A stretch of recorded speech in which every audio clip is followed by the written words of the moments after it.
예, 반갑습니다. 오늘은 6월 12일, 이제 금요일인데요. 고린도전서 7장 뒷부분 25절부터 40절까지 말씀, 부르신 곳에서 이제라는 제목 두 번째 시간 함께 같이 살펴보도록 하겠습니다.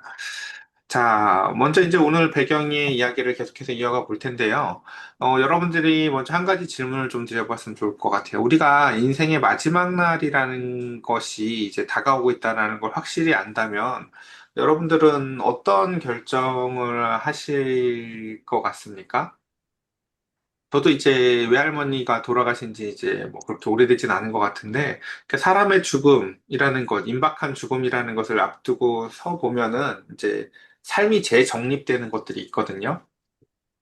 내가 평소에 중요하다고 생각했던 것들이 얼마나 사소했는지가 보이고요. 내가 미루고 미뤄왔던 것들이 사실은, 이게 인생의 중요한 거였구나, 라는 것들이 재정립되어지는데요. 이게 우리는 인간이 이제 뭐 이렇게 삶의 마지막 때, 얼마 남지 않았을 때나 갖게 되는 인식이지만, 바울은 평생을 그 인식 속에서 삽니다. 그리고 우리에게도요, 늘 그 인식을 주고 싶어 해요. 하나님의 그 환란이 임박해왔고, 종말의 때가 임박해왔고, 그 인식 구조와 그 구조화되어진 세계관을 가지고 세상을 살아가기 원해요. 근데 이 바울이 말하는 세계관은 우리가 이 땅에서 살아갈 때는, 근데 이 땅에서 살아가는 사람들을 제가 많이 보면서 사실은 사람이 죽을 때도 그 인식을 안 갖는 걸 저는 많이 봤어요. 사실은 사람이요, 죽을 때도 돈 걱정하면서 죽는 사람 저는 많이 봐서 사실은 이게 비단 죽을 때 꼭 생겨나는 지혜라고 보기도 어려운 것 같아요. 그래서 보면 어쨌든 오늘 본문의 배경이 첫 번째, 이 글을 쓰고 있는 바울이 이런 시간 감각을 갖고 글을 쓴 거다라는 걸 첫 번째 꼭 이해하셔야 합니다. 그러니까 본문이 다루는 내용은 지금 뭐 이렇게 처녀들, 과부들, 결혼하는 문제를 다루고 있지만, 그러니까 여러분 바울한테 온 그 텍스트를 생각을 해보셔야 돼요. 그러니까 어제 본문도 마찬가지고요. 바울한테 질문들이 있었던 거예요, 사람들이요. 야, 그래? 너 이거 나중에 그럼 바울한테 찾아갈 거야? 그럼 바울한테 이런 것 좀 물어봐라. 하는 것에 대해서 어제 대답을 했던 거거든요. 오늘 본문도 그 연장선상인데, 바울이 이 대답을 하는 건 그 성도들을 생각도 하지만, 그래, 걔한테는 이러라고 해라. 그러니까 어제 기억나시죠? 원리는 어땠어요? 부르신 곳에서 부르신 모습을 유지해. 이게 원론이었었어요. 근데 그 가운데서, 그러니까 이렇게 해도 괜찮고 저렇게 해도 괜찮은데, 중요한 건 너의 상태를 바꾸려고 드는 행동이 아니라 방향이야. 너 그게 주님을 위해서 하는 거 맞아? 라고 하는, 너에게 중요한 것이 무엇이라고요? 너가 갖고 있는 상태. 내가 이게 아니었으면 더 잘했을 텐데. 라고 하는 어떤 상태의 변화가 아니라, 심지어 무엇도 괜찮다 그래서 종도 주님을 섬기는데 전혀 문제되지 않아. 너의 주인이 바뀐 건데 주인만 바뀌면 되는 거지, 네가 종이라는 상태가 바뀔 필요 없어. 괜찮아. 라고 하며, 그 가운데서 중요한 것은 상태의 변화가 아니라 방향의 변화다라는 걸 어제 우리가 살펴봤죠. 근데 이제 이거는 바울이 성도들을, 그래서 그 질문한 사람들에 대해서 대답을 하는 목록이라면, 바울은 글을 쓰면서 바울이 갖고 있는 것은 무엇이냐면요, 때가 다 되었다라는 시간 감각을 가지고 이 글을 쓴다라는 것이에요. 그리고 우리에게도 바울은요, 그 시간 감각을 주고 싶은 거예요. 그러니까 바울이 진짜 주고 싶은 건 게 뭔지 아시겠습니까, 여러분? 너는 이래, 쟤는 저래, 라는 게 아니라, 다 전부 다 모든 사람들을 원리를 가르치고 싶고, 그 원리 너머에 이 원리가 무엇에 의해 작동되는가? 바로 그 임박한 환란 가운데서 놓여 있다라는 시간 감각 안에서 주어진다라는 것입니다. 자, 그래서 오늘 본문을 천천히 한번 보도록 할 텐데요. 봅시다. 처녀에 대하여는 내가 주께 받은 계명이 없으되 주의 자비하심을 받아서 충성스러운 자가 된 내가 의견을 말하노니. 여러분, 바울이 글을 쓸 때 그 신중함이 보이세요? 뭐가 내 의견인지, 뭐는 내가 권고하는 건지, 무엇이 주의 명령인지를 정확히 구분한다고요, 여러분. 그러니까 이 이야기예요. 이게 저만 착각하는 걸 수 있는데, 제가 이 이야기를 예전에 한 10년 전에 똑같이 다룬 적이 있거든요. 제가 여러분들한테 뭔가를 얘기를 할 땐 뭐가 명령인지 뭐가 권고인지를 구분해서 말씀을 드립니다라고 말을 한 적이 있어요. 우리 필승사님 기억이 안 나시는 표정인데, 예, 그러니까 그 제가 그때 그렇게 말씀드렸던 게 바로 바울의 이러한 글쓰기 양식에서 비롯된 것이었었어요. 그러니까 목사로서 그런 게 있다고요. 이건 목숨 걸고 타협하면 안 돼라는 것이 있고요. 이건 내 경험상은 이랬으면 좋겠는데 이렇게 해도 괜찮고 저렇게 해도 괜찮은 거야라는 권고 같은 게 있어요. 예를 들면 오늘 바울은요, 결혼을 하지 않는 게 좋다라는 이야기를 개인적 권고로 해요. 이건 그 주님의 뜻이라기보다. 왜요? 고생하는 게 보기 싫고 안쓰럽거든요. 그러니까 또 하지만 그래도 또 해야 되는 사람은 하는 거고, 그렇죠? 뭐 오늘 본문을 천천히 볼 텐데 첫 번째 문화적 배경을 좀 살피면서 볼게요, 여러분. 처녀들에 대해서 얘기하니까 우리 머릿속에 떠오르는 처녀들은 어때요? 직장 다니는 30대 여자가 생각나죠? 결혼할 때가 다가온. 바울이 이 글을 쓸 때 처녀들은라라고 하면서 글을 쓰는 대상이 누굴까요, 여러분? 10대 여자? 아니에요. 여러분 속은 거예요. 10대 여자들을 가진 아빠들한테 하는 얘기예요. 당시에 이 결혼 이야기는요, 이 처녀들은요, 아무 권한이 없습니다. 예. 이쪽부터 이제, 저희 지금 우리 시대로 따지자면요, 다시, 시온이가 지금 10살이거든요? 이제 슬슬 결혼 얘기 나올 때가 된 거예요. 예. 쟤한테 무슨 권한을 제가 주겠습니까? 그런 거 없어요. 다 아빠들이 하는 일이에요, 이거요. 그러니까 딸들을 시집 보내야 될 그 시간이 이르는 아빠들한테 지금 이야기를 하고 있는 거예요. 그래서 보면 천천히 얘기를 볼게요. 처녀에 대하여는 내가 주께 받은 계명, 자, 그다음 25절 지나갔으니까 26절. 내 생각에는 이것이 좋으니 곧 임박한 환란으로 말미암아 사람이 그냥 지내는 것이 좋으니라라고 얘기합니다. 그러니까 바울의 가장 첫 번째 권고는 무엇이냐면요. 딸의 결혼에 관해서 막 심각하게 고민하고 있는 그 아빠들, 그러니까 그 아빠들의 신앙이 이래요. 어떤 아빠들은 자유주의로 막 아이를 풀어놓고 키워요. 그래서 성적인 자유도 그에게 허락해요. 그런 아빠들이 있는 반면에 금욕주의적인 아빠들이 있는 거예요. 아빠가 예수님을 믿은 지 얼마 안 됐는데 내 딸이 이미 결혼까지 했는데 심지어 이런 아빠도 있는 거예요. 야, 성관계를 되도록이면 미루도록 해라라고 그거 보니까 영적으로 안 좋은 것 같아. 라고 해서 이미 결혼한 딸한테조차도 금욕주의를 요구하는 아빠들도 있었던 거예요. 그 안에. 그래서 어제 본문 기억나시죠? 바울은 방종주의도 아니고 금욕주의도 아니에요. 우리가 어떤 상태에 있었을 때 부름받았는지를 기억을 하면서 상태에 매이지 말고 방향을 봐. 너 주를 향하는 삶을 살고 있니? 근데 우리는 자꾸 왜 무슨 시도를 한다고요? 상태를 바꾸면 방향이 좋아질 줄 착각한다고요. 그거 아니라고요. 하나님은 우리를 그 상태에서 부르셨다고요. 그걸 먼저 집중하라는 게 어제 본문의 이야기였었어요. 자, 마찬가지로 그것에 이어서, 그러니까 그 딸의 결혼에 대해서 고민하는 아버지들한테 너희 그렇게 그릇된 그 잘못된 신학적인 열심을 내지 말아라 라는 거죠. 너 딸을 네가 지금 그 이미 결혼한 딸인데 막 예를 들어서 막 네가 그런 것까지 그렇게 참견할 것도 아니고 또한 이제 조금만 더 설명을 할게요. 1세기 당시에 그 로마 세계에서 딸의 결혼은 아버지의 결정 사항이라고 지금 말씀을 드렸잖아요. 그렇죠?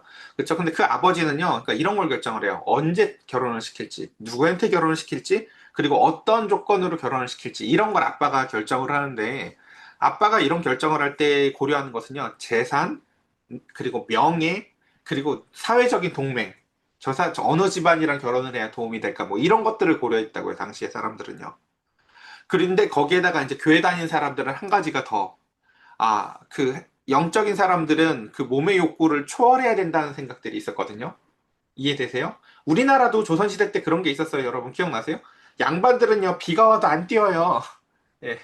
맛있고 고소한 냄새가 나도요, 이렇게 일부러 안 쳐다보는 걸 미덕으로 여겼다고요. 우리는 그 양반들은 저 따위 육체적 욕구에 우리는 이렇게 현혹되지 않아 하고 밤에 나쁜 짓 하죠. 사람들 안 볼 때. 그러니까 바울은 그런 거 싫어해요. 예, 겉과 속이 사는 거 싫어한다고요. 딸의 결혼에 있어서도 똑같아요. 당시에 그 고린도는요, 부유하고 음란한 도시이지만 동시에 철학적으로는 방종주의와 금욕주의가 동시에 작용하는 아주 복잡한 교회에 쓰고 있는 편지다. 라는 걸 먼저 우리가 고려해야 돼요. 제가 제 설교가 왜 듣기 싫은지 늘 생각을 해봤는데 서론이 너무 길어요. 네, 그죠? 저희 어머니 좀 끄덕이고 있을지 몰라요. 왜 이렇게 설명이 많냐? 빨리 본문을 설명하지. 예, 가겠습니다. 자, 봅시다. 어쨌든 바울의 첫 번째 얘기는 뭐라고요? 환란이 임박한 것 같아. 내가 보기엔. 그리고 바울의 이 느낌은요, 틀린 게 아니에요. 야, 종말이 안 왔는데 바울이 뭐가 맞아? 아니에요. 그렇게 사는 게 맞다는 거예요, 늘. 그러니까 그다음 내가 아내에게 매였으나 노이기를 구하지 말며 아내에게 노였느냐 아내를 구하지 말고 장가가도 죄지는 게 아니고 처녀가 시집가도 죄지는 것이 아니로되 이런 이들은 육신의 고난이 있으리니 나는 너희를 아끼노라. 이해되세요? 너희가 어떤 상태에 있든, 그러니까 바울이 생각을 하는 거예요. 내가 이렇게 쓰면 저렇게 오해하고 저렇게 쓰면 이렇게 오해할 사람들이 보여요. 예? 내가 결혼하지 말라는 게 아닌데, 내가 결혼하라는 게 아닌데, 그 바울이 결정해주고 싶은 건 뭐라고요? 너희의 상태가 어떠하든 방향이 중요해라고 얘기를 하는데, 그러면서도 또 바울은 개인적으로 이런 이야기를 쓰잖아요. 뭐라고요? 근데 안 하는 게 조금 더 좋을 수도 있을 것 같아. 고생 많이 하더라. 이 정도가 바울의 스탠스라고요. 예를 들면 제가 그런 얘기를 자주 드리잖아요. 이렇게 우리 예를 들어 필세이사님이 맨날 이렇게 뭔가 어떤 일을 하시다고 고생하는 걸 많이 보면서 제가 이런 얘기를 종종 한다고요. 하나님의 뜻 안에서는 방향이 중요한데 한 번쯤은 우리 필세이사님의 삶에 그쵸? 좀 그 물질적인 풍요로움이 우리한테 유혹이 되기도 하고 우리에게 시험거리가 되기도 하지만 한 번쯤은 부어졌으면 좋겠다. 이건 제 개인적 소망이라고 늘 말씀을 드리잖아요. 그쵸? 한 번쯤은 그쵸? 이게 제 개인적 소망이라고. 그런 것처럼 바울의 언어 체계에서도요, 그 두 가지가 공존해요. 원리가 적용하고요. 근데 개인적으로는 이른이 적용돼요.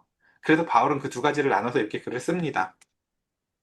왜요? 나는 너희를 아끼기 때문에 라고 이렇게 표현을 합니다. 자, 좀 더 봅시다. 29절. 형제들아, 내가 이 말을 하노니 그때가 단축되어진 고로 이후로부터 라고 얘기를 하죠. 자, 여러분, 바울의 지금 인식 습관이 우리한테도 임했으면 좋겠어요. 바울은 뭐라고요? 환란이 다가오고 있는 게 보여요. 그때가 단축되어졌다라고 표현할 정도로 바울은 날마다 날마다 오늘 종말이 이르면 뭐가 제일 중요한 거지? 라는 생각을 매일 하고 살아요. 그래서 아까 제 설교 초대 얘기했던 것처럼 늘 중요해 보였던 것들이 생각보다 중요하지 않다는 거. 미뤄왔던 것들이 사실 진짜 중요한 거라는 것을 늘 기억하며 삽니다. 그래서 안에 있는 자들은 없는 자 같이 하며 우는 자들은 울지 않는 자 같이 하고 기쁜 자들은 기쁘지 않은 자 같이 하고 매매하는 자들은 없는 자 같이 하고 세상 물건을 쓰는 자들은 다 쓰지 못하는 것 같이 하라. 이 모든 게 다 무슨 뜻인지 아시겠어요? 당장 그 때가 찾아왔을 때에 그 눈으로 보면 어때요? 뭐가 있다고 자랑하는 게 아무 의미가 없고요.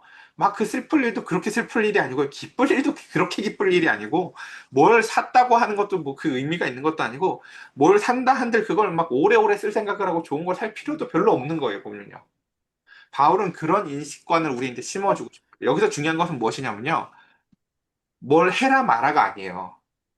너희들이 뭐를 할 수 있어요. 결혼은 해도 되고요. 결혼 안 해도 돼요. 물건을 사도 되고요. 뭘 해도 되는데 중요한 건 뭐냐면은 세상에 장악되지 않는 내면의 자유로운 거리감이 있어야 된다는 거예요. 요걸 하나만 예로 들어볼게요. 자, 우리 예를 들어서 우리 재강이가 그 가끔 보면 이렇게 그저 출장을 가던데 미국으로 6개월 동안 장기 출장을 간다고 쳐봅시다. 우리 재강이가. 근데 거기서 이제 6개월 머물 아파트를 주는 거죠. 자, 여길 6개월 동안 머물 건데 여기를 어떻게 꾸밀까 하면서 맨날 장 보고 거기에다 마음을 두는 게 맞아요? 틀려요? 그런 비슷한 얘기랑 맞아요. 야, 여기 6개월 있다 갈 곳이야. 그러니까 여기에다가 뭘 너무 뭘 하려고 하지 마. 바울은 그걸 이 땅의 삶이라고 부르고요. 우리의 이 땅의 삶에 너무 뭐를 대단하게 뭘 하려고 하지 마. 그 출장 기간 짧어. 라는 얘기죠. 생각보다. 우리가 해- 진, 우리가 여기에 온 이유는 이 아파트를 꾸미려고 온 게 아니라 여기에서 해야 될 사명이 있기 때문에 하나님이 우리를 이곳에 보내신 거지.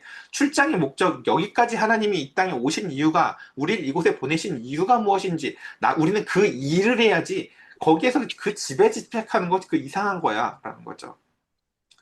그래서 놀랍게도 바울은요, 그래서 세상 속에 있지만 세상에 속박되지 않게 살으라고 얘기를 해요. 그런 거에 속박될 필요 없어.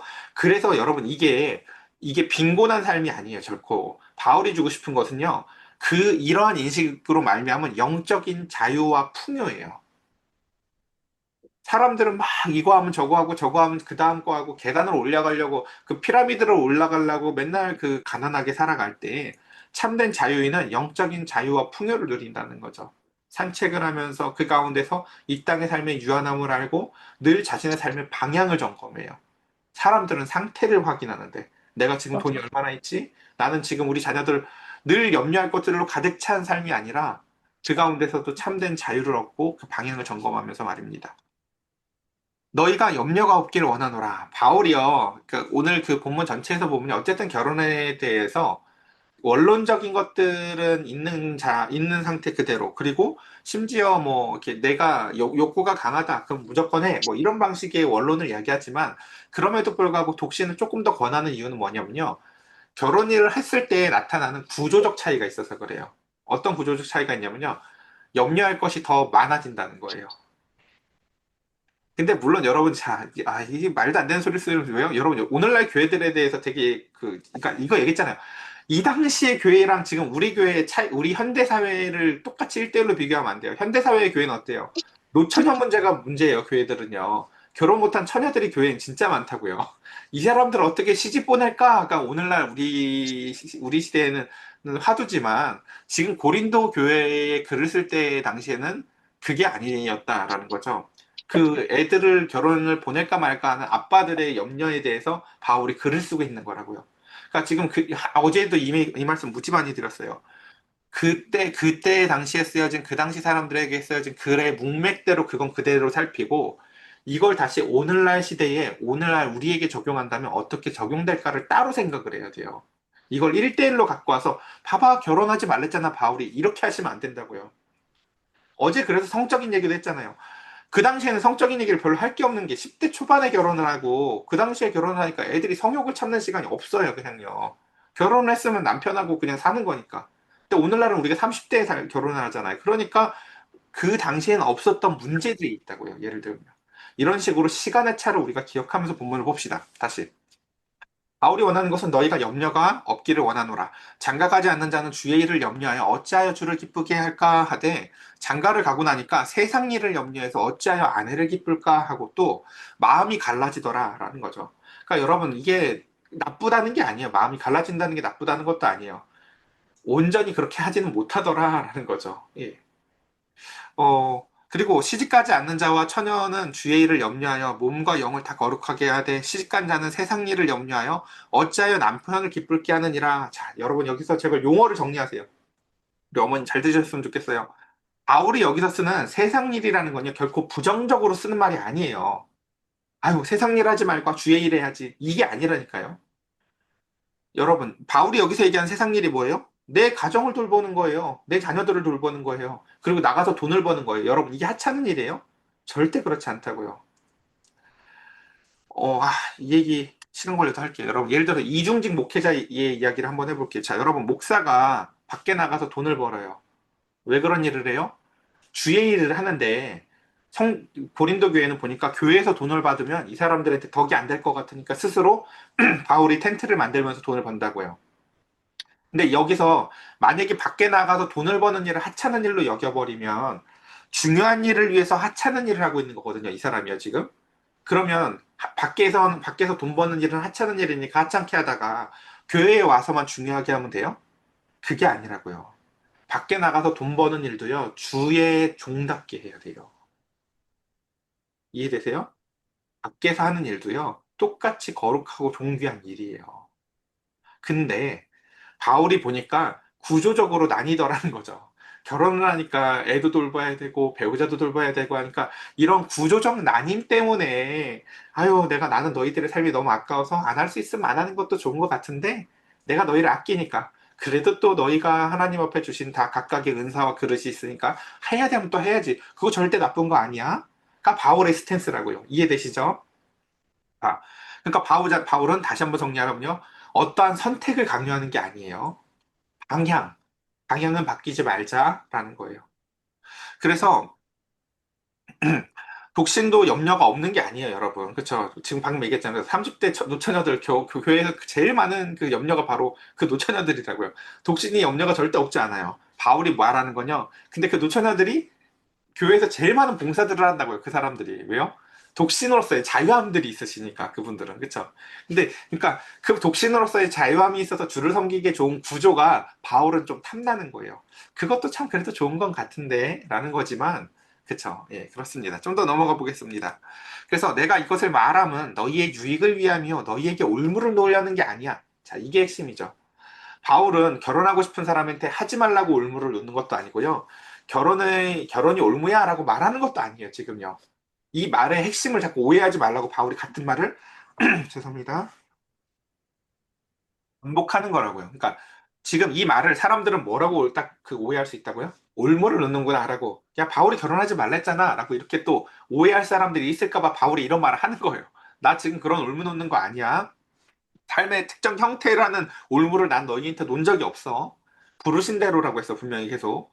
그러면서 오직 너희로 하여금 이치에 합당하게 하여서 흐트러짐 없이 주를 섬기게 하려고. 바울은 제사장의 사명을 갖고 있으니까. 바울이 하는고자 하는 것은 무엇이라고요? 우리의 삶의 형태를 재단하는 게 아니라 우리의 삶의 방향을 올바르게 잡아서 우리를 하나님 앞에 거룩하게 쓰게 하려고 하는 거라고요. 그래서 그러므로 만일 누가 자기의 약혼녀에 대한 행동이 합당하지 못한 줄로 생각할 때에 그 약혼녀의 혼기도 지나고 그 같이 할 필요가 있거든 원하는 대로 하고 그것은 죄 짓는 것이 아니니 그들로 결혼하게 해라. 그렇죠?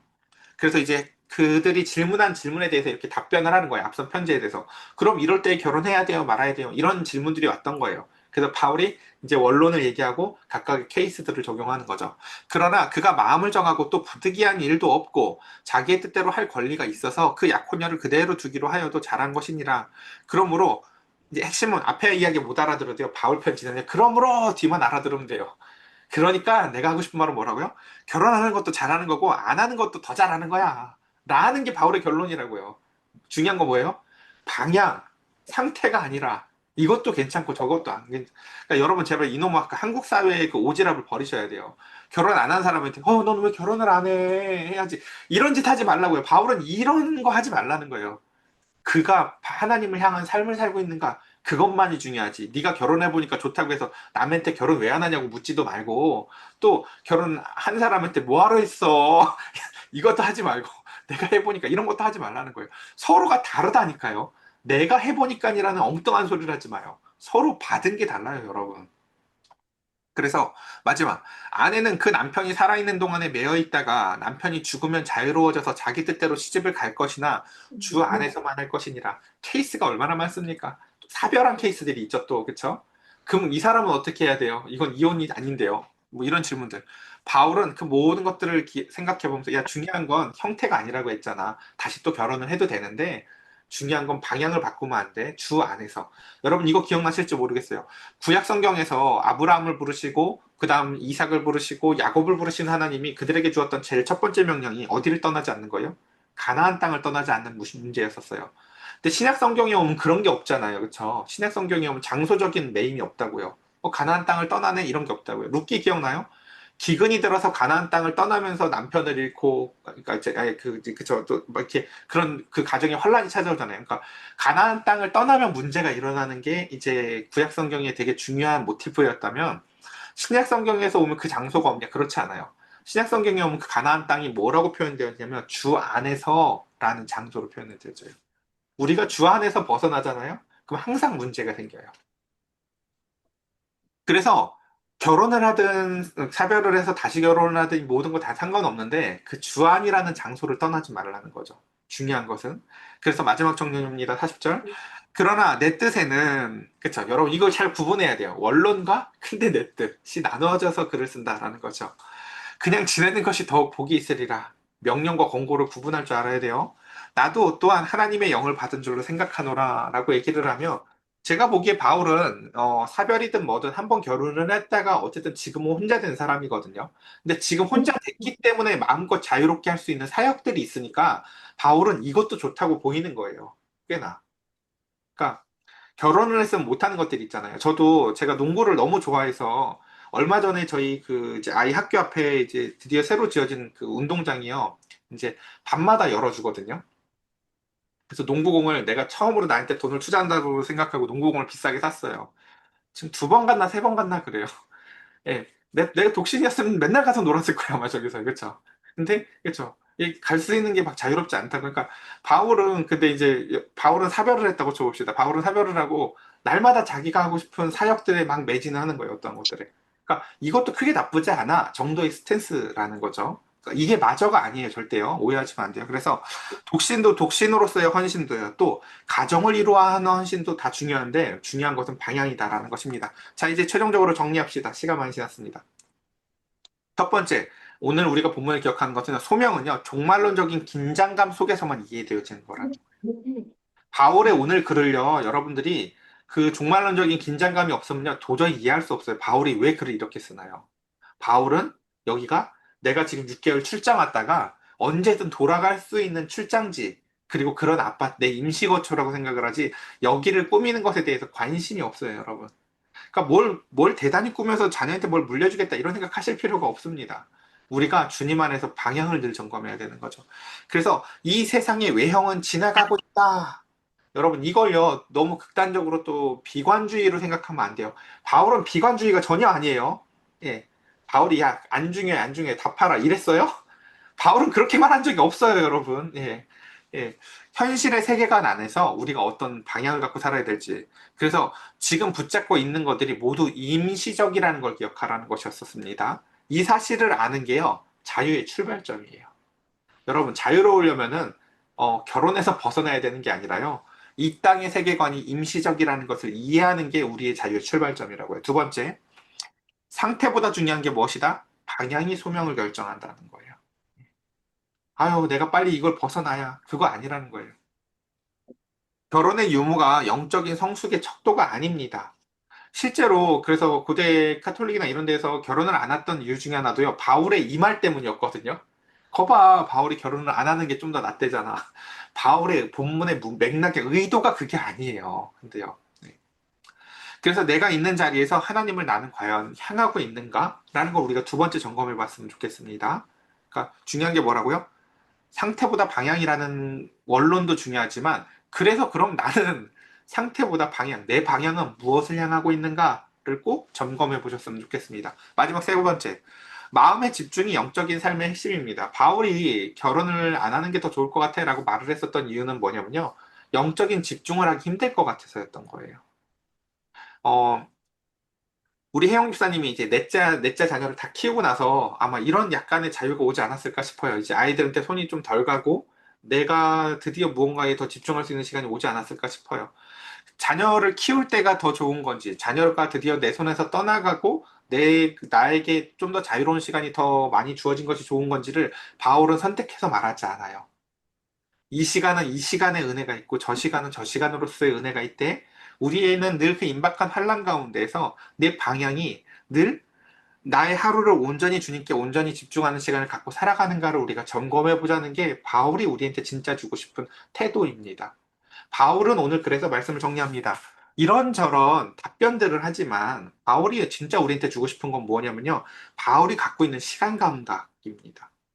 나는 늘 주 안에서 오늘을 마지막 날처럼 살아가기 때문에, 그러니까 자유함이 있고, 그러니까 저런 것들에 마음 뺏기지 않아 라는 것입니다. 오늘 저와 여러분들의 삶 가운데에서도 이 바울의 우리에게 전해주는 그 하나님의 말씀처럼, 그 긴박감 가운데서도, 그 가운데서도 우리의 방향을 늘 점검하는 저와 여러분들 되시기를 간절히 축복합니다. 우리 시간 함께 같이 기도합시다.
제가 기도드리겠습니다.